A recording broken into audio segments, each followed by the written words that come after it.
The last step of configuring a data rule is appropriately scoping down the size of the calculation with parameters. To explain, let's change the entity selection to Canada and enter some new values.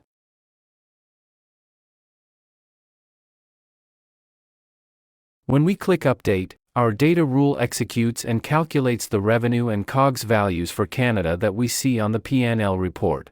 However, behind the scenes, the rule actually recalculated all the values for both the US and Canadian entities, even though we didn't change the US data. In a real application, with potentially hundreds of thousands of records, this process is needlessly inefficient. Rather, we should build the rule in such a way that if we change the data for Canada, only the data related to Canada is recalculated.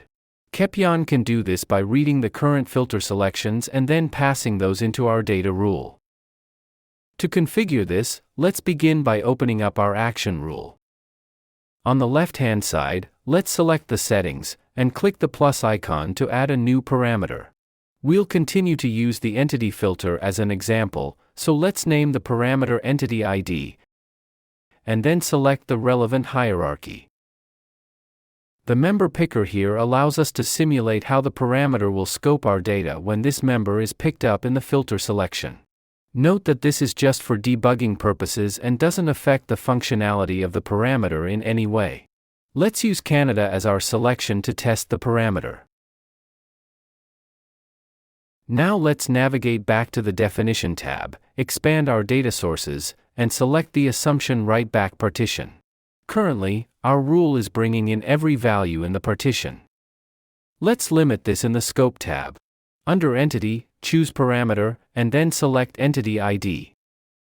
This means we want to scope the data of the rule to just records from the currently selected entity. If the selected entity is United States, we'll only bring in the data for the United States.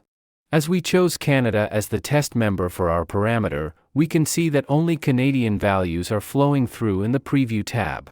This tells us that the parameter selection is working. This also means that the entity column is no longer useful, as we're only bringing in values from one entity at a time. That means we can remove the entity column entirely from our table without affecting the data. This is helpful because the less data we're moving around, the more performant the rule will be. Now that we've removed the entity column from our source table, we'll also need to remove it from the transform steps. As always, it's helpful to continually check the Preview tab for any errors. In the Delete action, we no longer want to delete the entire partition. This would delete data from all entities. Instead, let's scope this down to just the entity selected in our parameter.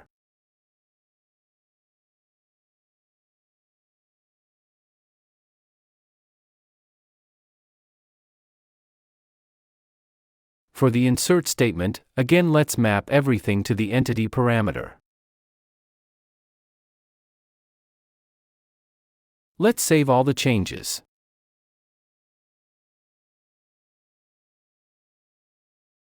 In the procedure step, notice that the execute statement has changed. Let's copy this new script and update our SQL rule.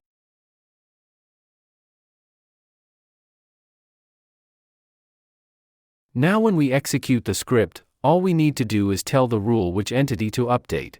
Currently, that value is hard-coded to Canada, which happens to have a member ID of 2.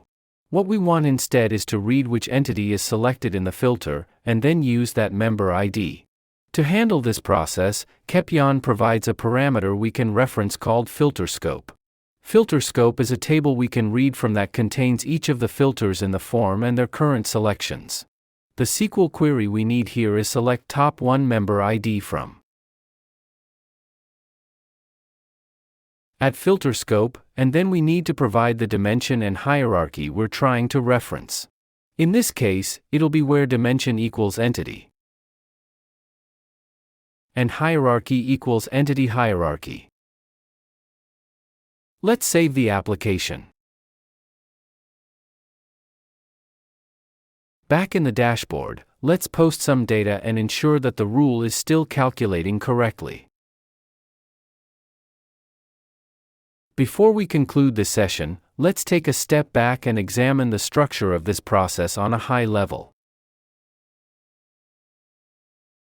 First, we have our two models, assumption and reporting. Each of these models also have an associated form so that we can interact with the data. When we enter values in the assumption form and click Update, two things happen. First, the values in the model get updated. Second, we trigger the SQL rule linked to the post action. As that rule executes, it reads from the filter scope table to determine which entity is selected. Then we call the data rule and pass in the entity we want to calculate as a parameter. The data rule reads the values from the assumption model and then calculates the revenue and COGS. Then it deletes the old records for the selected entity and inserts new ones. The P&L report then reflects these changes in the form. While there are a lot of moving parts here, remember that most of this process is handled automatically by Kepion.